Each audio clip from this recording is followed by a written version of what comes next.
আপনারা তো এখানে ক্যাটারিং করে রাখছেন,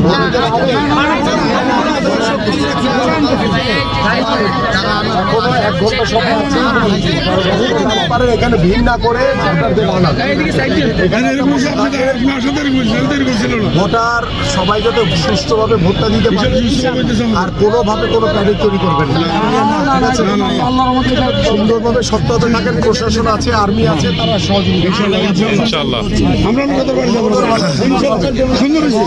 ভোটটা গণনা শেষে সবাই বাংলা স্কুলে কেউ ঢুকবেন না।